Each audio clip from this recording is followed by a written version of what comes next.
Hi, what's going on? It's Bobby Skinner here with Robert Schmitz. We're a day away from the draft when we're putting this out, so hopefully you guys watch this within the 24 hours. I guess we're looking at mid-round guys, so you have an extra 24 hours. Exactly. So we were just thinking of ideas to get done while we're here in New York for the channel. And an idea Robert had was, let's go off of a mock draft, and we're using Dane Brugler's, and let's go round 3, round 4, round 5, and let's just pick like our favorite guy that is there in that round. Absolutely. And, so we'll try and keep it to 20 minutes or less, which is hard for me and Robert, but we will try. So we'll start with round 3, and again, we're going off of Dane Brugler's mock, who I think is like the more respected guy in draft analysis. There's obviously a couple of guys here. Round 3, obviously, you're getting players who are mocked there. Not necessarily like, this guy's a super value.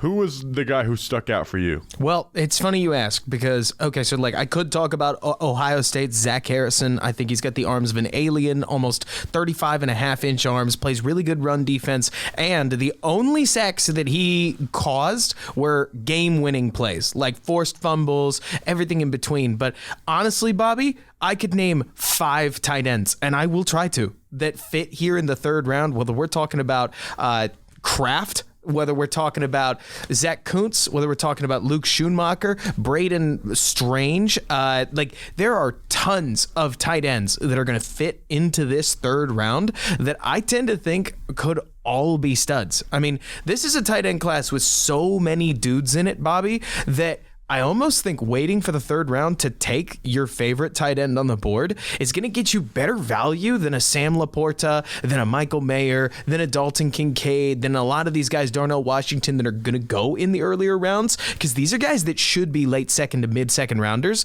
They just aren't, because they're in a really, really heavy class, and not everybody on earth needs a tight end. You know what I mean? Yeah, and you mentioned Schoonmaker, and you kind of turned me on to watching him, and no one in this class, no one in college football did a better job of blocking Jack Campbell, who was, my favorite linebacker, my top linebacker in the class, than Luke Schoonmaker. And he's got the athleticism to, be a threat in the receiving game with some polish. But the one thing that got me went from being for sure second round pick is when I go and look up his age, it's he's 24 years old. So could he be tapped out? But you see stuff room for improvement for growth, where it's if he was 22, he might be my hey, this is the guy who's going to be a star that no one saw coming guy in this class. And that's what this whole sleepers piece is about, right?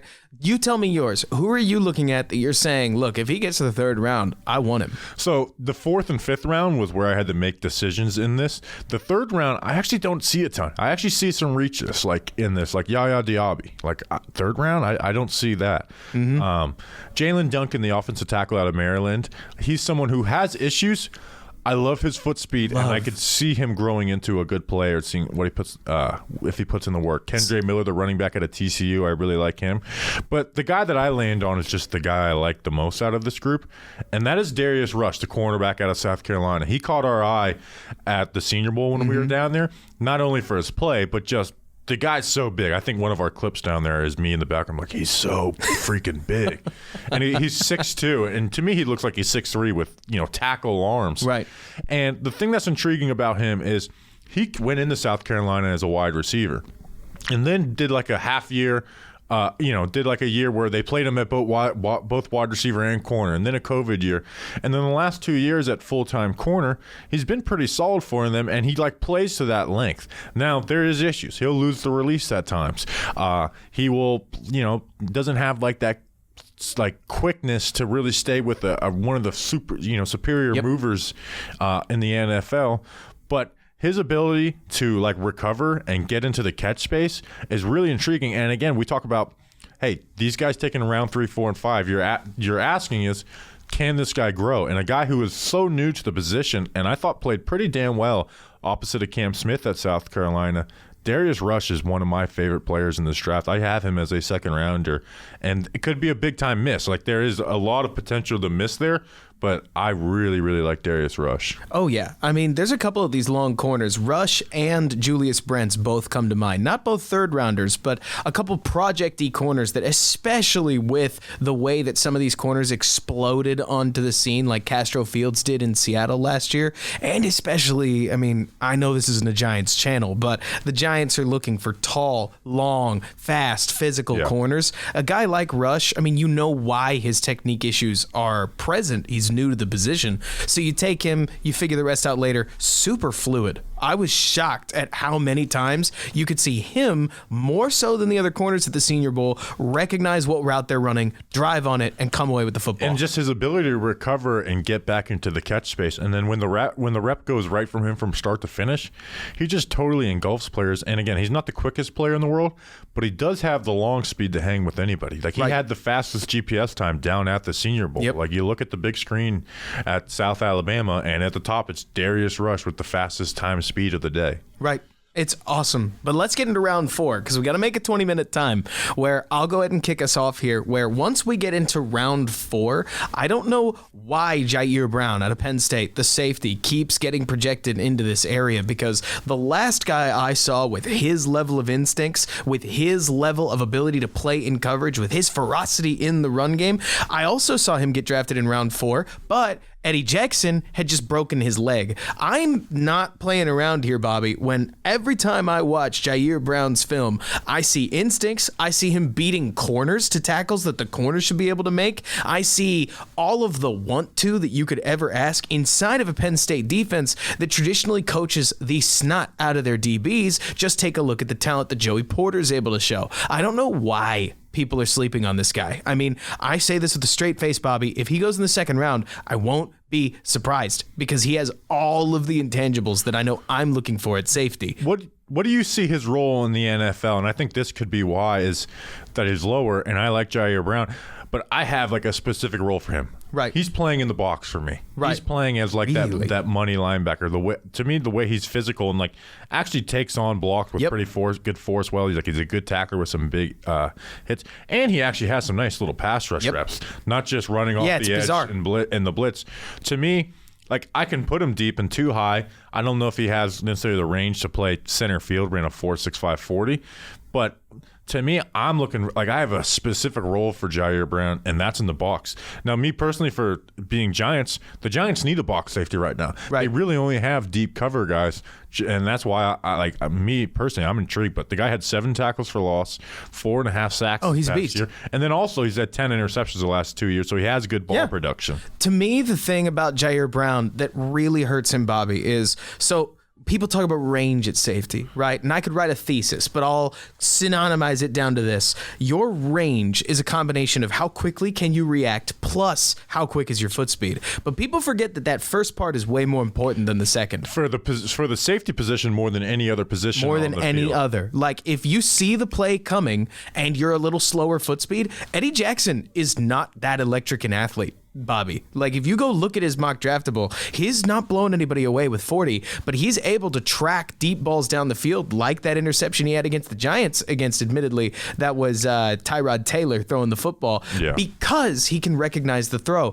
I think the magic with Jair is that he can play box safety. I hadn't thought about him there, but it makes a lot of sense. He can play free. He can play either of those cover 2 disguised roles. And I think if you put him in either a Fangio-style shell game safety defense or functionally, honestly, just about any defense in football, I think he has a method to shine. I don't understand why it is that his physical profile pushes him so far down the board when he's obviously got instincts that guys like Jartavius Martin at Illinois just crave but do not have. And he's totally my guy. You know what I mean? Yeah.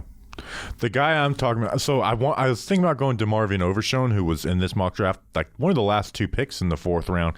But we and you actually talked about him on a podcast earlier, so I figured we'd hit some fresh blood. One of my guys in the draft is Ricky Stromberg, the center out of Arkansas. Like for the Giants, I want him to be the pick at 89 most likely. Obviously, there might be other players better players available, but he is a player who needs work in pass pro, but he needs work in all the areas that you can grow. Like it's not a physical issue where it's like he can't hang with strength. Like Luke Whippler out of Ohio State. I worry that he can handle the strength of the NFL. And then there's other guys like, do they have the foot speed? I think Stromberg has both of those things. Not elite in either one of those, but I think he can grow in that pass pro. But in the run game, nobody works combos better than Ricky Stromberg. He fires off the snap, works leverage. Like he will create big plays in the run game on his own, and he did it a lot for Arkansas. So Stromberg has definitely become one of my guys. And if you ask me, hey, rounds 3 to 5, what's one player that you're hoping the Giants come away with? My guy is Ricky Stromberg. Everybody wants Stromberg. Is it going to surprise you that a bunch of Bears fans want Stromberg or Scruggs down in round 4? Stromberg seems like the guy who big draft media isn't high on, but the people like us all like. So. And do you remember? I'm excited to see who's right and wrong on Stromberg. Do you remember what happened last year with this? Same guy, right? Similar name. It was Strange, who suddenly I'm forgetting his first name. Cole Strange. Chattanooga. Everybody in not the big media loved Cole Strange. Shocker, he goes in the first round, right? May very well end up that a bunch of GMs see the same thing we do, and Stromberg ends up the guy taken in the second, and Whippler ends up the guy taken in the fourth. Yeah. It just wouldn't shock me. You know what I mean? Yeah, and with Whippler, him going up against Mozzie Smith, the defense tackle in Michigan, who I like a lot. And I would never expect a guy to go against Mozzie Smith and just win the whole game. But with Whippler, what bothered me, or Whippler, I need to get that pronunciation down, it was basically an every down basis where he just couldn't handle the strength of Smith. Right. And that's the things that worry me about him. Where Stromberg, I don't have that worries. Now, there's issues that need to be cleaned up, but to me, they're fixable issues. So Exactly. But let's get to round 5. Round 5 was the hardest to pick from because I was that guy. It's a ton of dudes, and they're all wonderful projects. So first of all, I'll start with mine. I don't think Michael Wilson will actually fall to this point. If he does, I think it's entirely because of injuries. But the Stanford receiver impressed me before the Senior Bowl. I came into the Senior Bowl talking about him, and all he did was continue to tear up the Senior Bowl. I mean, we're talking about a 6'2", 215-pound guy that's got feet that resemble somebody who's 5'11", 190. Yep. It's not, Bobby, that he's the best receiver out there or something. Think Alan Lazard. This is a guy who you could very feasibly deploy at your X wide receiver position, and he would still be able to shimmy a little bit, separate on key downs, whether first, second, or third down. You can envision him running that Packers slant, can't you? Where whether he was in the slot or whether he's up on the line, he should be able to make a couple plays for you and help you feature a Z receiver like we're seeing so many offenses do in the NFL. Now, his big problem, I want to look straight into the camera as I say this, is injuries. If you don't know already, he missed the entire 2021 season with an injury. He missed the second half of the 2022 season with an injury. He has sat out for more football games than he's played, which is always a red flag. But he got through the combine, he got through the Senior Bowl without seemingly any injury. I'm not saying everything's fixed, but once you get to that pick number 80 to pick number 150 region, you're ready for projects. You know what I mean, Bobby? And this is a guy who could start on your roster. He'll block really hard. He comes from a weird Stanford offense. Don't try to watch his tape. It's really boring. But I like him. What do you think? My question is, what happens without the Senior Bowl that he had? Because like you said, he sat more games than he played. Yep. And he was a big time winner out of there. Where this is a guy where like that Senior Bowl game was practices were huge for him, because I could, like, with injury history like that he could have been a UDFA, right? Easily. Without the production. So I was excited about that. Now, round 5 was hard for me. You had Chris Smith, the speedy safety out of Georgia. Stud.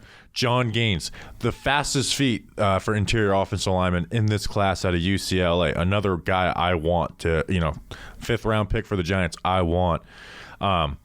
Ivan Pace Jr., a fun player. Will he be a good player? But he is fun. Caillou Blue Kelly, cornerback out of Stanford. But the guy I landed on is the player I'm most dumbfounded that why is he not being talked about more, and that's Wake Forest wide receiver A.T. Perry, who's 6'3.5", 198 pounds, 33.25-inch arms. And really the only thing I could find out is he's older. Like he's 24. And I even went and looked, like, maybe he has character issues. He's an Army kid. He's like, I've listened to interviews with him. He's like, regimented. And he is 6'3", like not a burner, but he's fast, and he consistently wins at the release on an every down basis. Like, he is consistently for you in a game. He's going to win at the release and be able to uncover deep.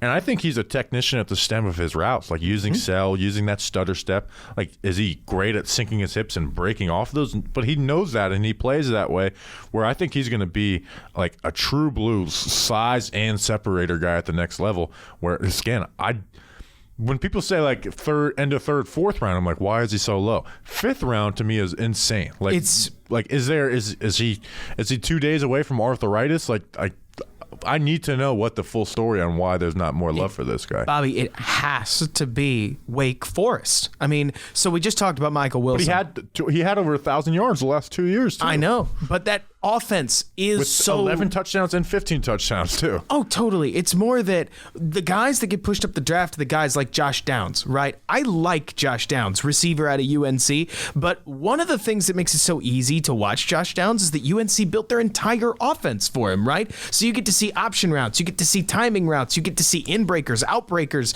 like double moves. If you needed to visualize it, Bobby, so in order to like the player, you can. With A.T. Perry, they don't let him do everything because the offense doesn't call for it, right? It's a little more projection involved. It's the only thing that I can envision because Perry's a beast. I mean, if you want a physical X receiver, that again, is he going to be, I don't know, DK Metcalf? Probably not. But like Gabe Davis, Van Jefferson, a couple of these other, Al Lazard, not another bad example, like line up, feature another receiver, and potentially pick up between 400 and 700 yards on a good year. I feel like Perry's that guy. Yeah, I really like him. I'm dumbfounded there's not more talk about him. Round 6 and round 7, we thought about doing it. I'm just gonna list off names real quick. Let's just give the people some names we like for round 6 in this. Jaden Reed isn't a 6th round receiver, but he's another one of those guys. I don't actually know where he's going to end up going, but while you prep that list, like I do want to make his name known because as a slot or as a Z, I think he's going to make noise in the NFL. Bryce Ford Wheaton, the wide receiver of West Virginia, is a guy some people like. Chris Rod, Juice Scruggs, the center out of Penn State. There's a lot. Let's find one 7th rounder that I just know. Anthony Orji, the linebacker out of Vanderbilt. He can move pretty well. Mm-hmm. He plays aggressive. I like the way. I like to see the way he develops in the NFL. And a guy you love, Will Mallory, the tight end. Oh yeah. I love Will Mallory. I mean, I think he's right in that the rest of that tight end class, which is funny because you actually watched him at Miami and did not think the same thing.